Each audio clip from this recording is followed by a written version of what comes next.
The scent of pine and damp earth clung to her like a second skin, mingling with the coppery tang of blood she had scrubbed from her hands and arms with river water. Exhaustion weighted her limbs, a heavy cloak after the raw, brutal energy demanded by the mountainside. She had faced the beast, not with courage, but with a primal need to intervene, a foolish, desperate impulse when she saw the man, broken and bleeding, beneath the mauling fury. Comanche! She hadn't thought beyond the immediate, the sheer, visceral terror of the bear's roar, the tearing of flesh.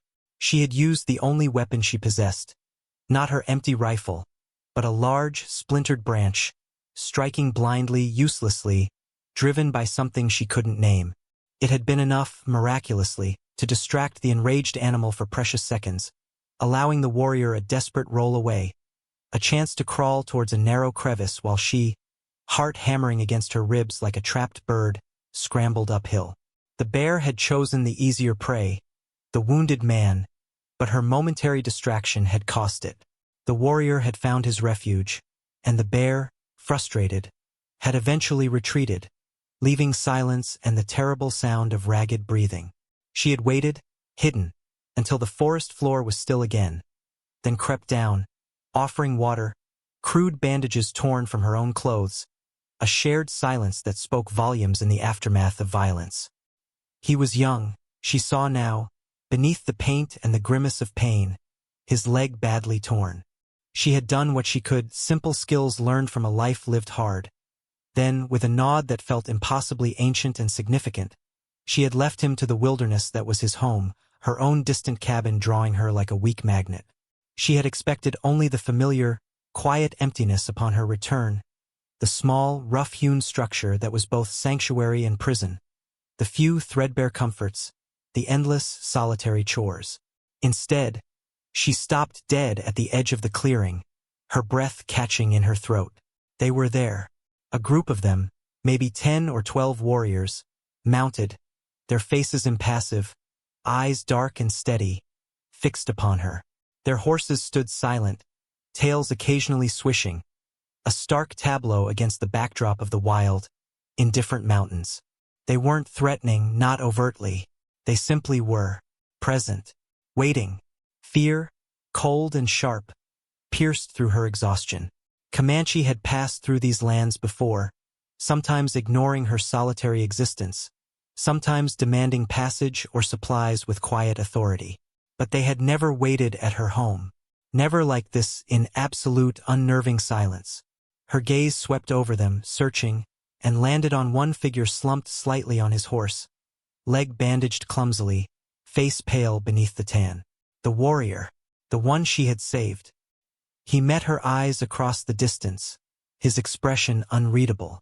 The silence stretched, thick and heavy, broken only by the distant call of a bird. She stood rooted, a lone woman against a silent, unyielding force, her mind racing through possibilities, all of them fraught with danger. Gratitude, retribution.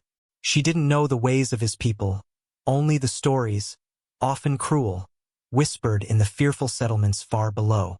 This was their land, long before it was ever called hers. But her presence here felt suddenly, terribly fragile. She was alone, her nearest neighbor a day's hard ride away, the law a distant, abstract concept that held no sway in these mountains. Vulnerability washed over her, raw and potent. She had acted on instinct, a fleeting moment of shared humanity with a stranger, and it had brought this consequence to her doorstep. The sun was beginning to dip below the peaks, casting long, ominous shadows across the clearing. The silence deepened, amplifying the thumping of her own heart, the rush of blood in her ears. She felt exposed, small, every movement watched, every thought perhaps anticipated. This was not a simple visit. This was something else, something significant, something that felt both inevitable and terrifying.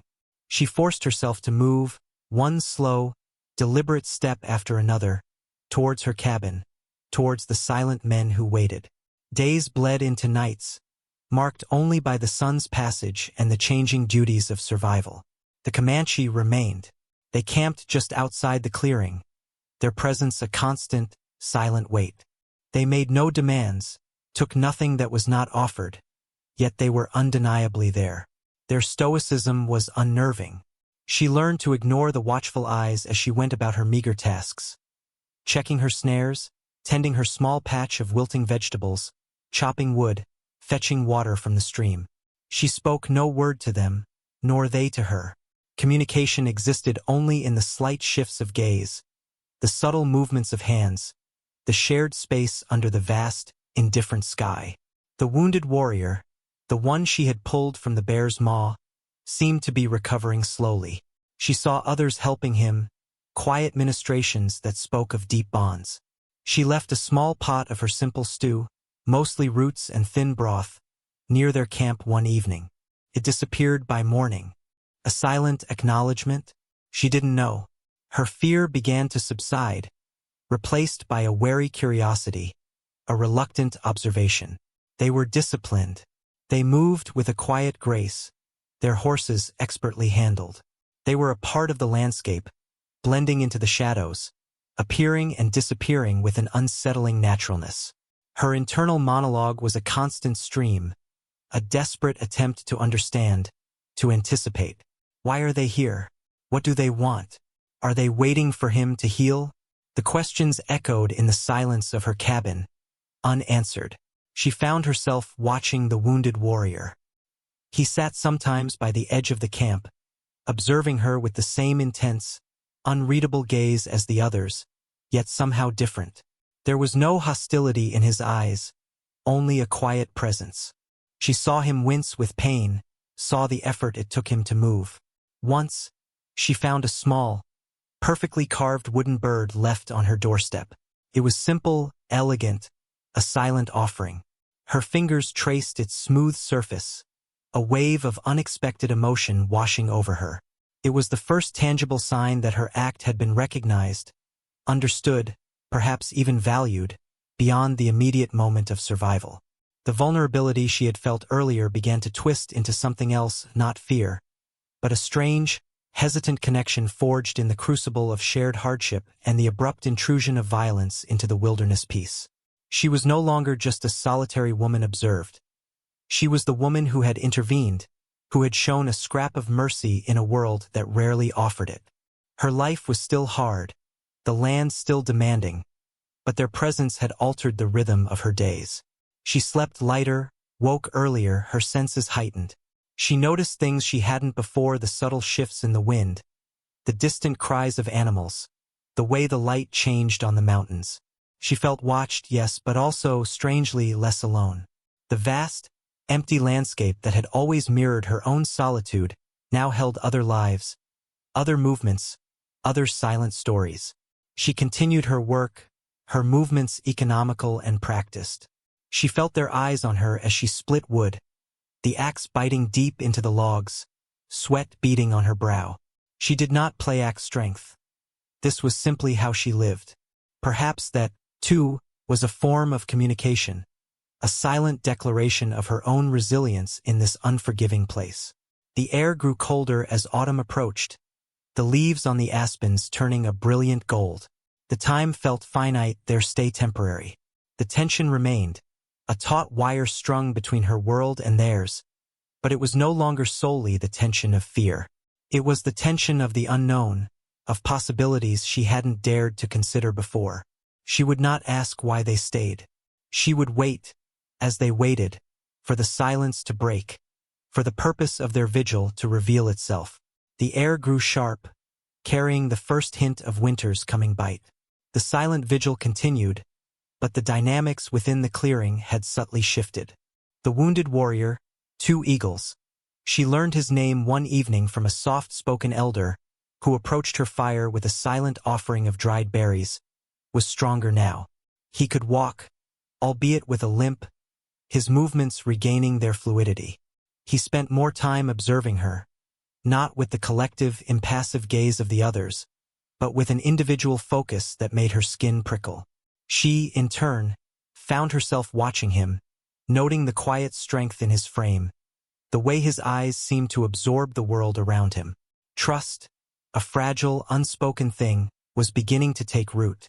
It wasn't born of shared pleasantries or common goals, but of shared space, observed character, and the undeniable fact that she had saved his life. He saw her solitary struggle, the sheer grit required to survive out here. She saw his quiet determination, the loyalty of his people, the deep respect they held for the land.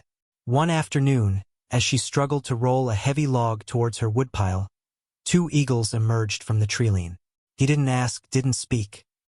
He simply walked over, assessed the log with a glance, and with a silent nod that felt like a monumental offering of assistance, knelt and helped her roll it into place. Their hands brushed briefly. His skin was warm, calloused. She felt a jolt, not of fear, but of something unexpected and unfamiliar. Gratitude, perhaps, or the simple shock of physical contact after so long alone. "Thank you," she murmured, the words feeling strange on her tongue. He inclined his head, his expression still reserved, but his eyes held something that might have been respect. Another time, she found a freshly killed rabbit left on her doorstep. She looked towards their camp.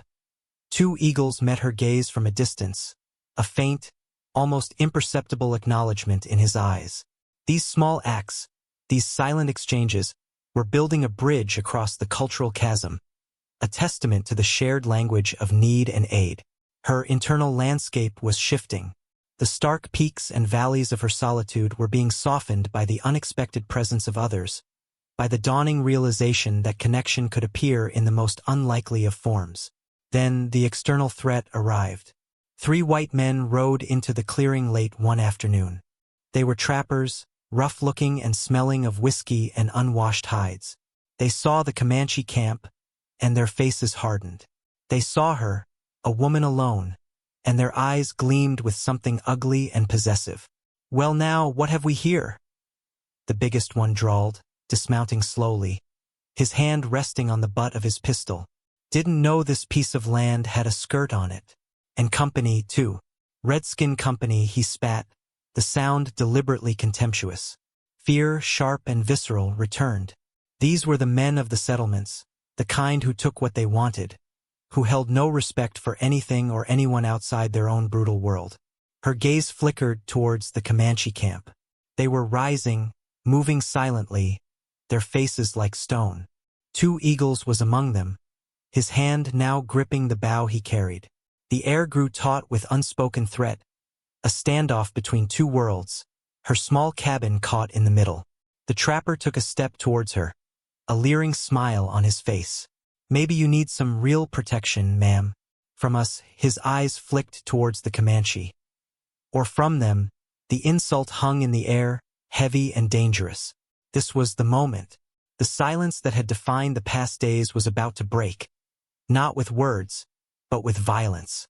She felt a surge of something cold and steady replacing her fear, a fierce protectiveness, not just of her home, but of the fragile, unexpected peace that had settled here.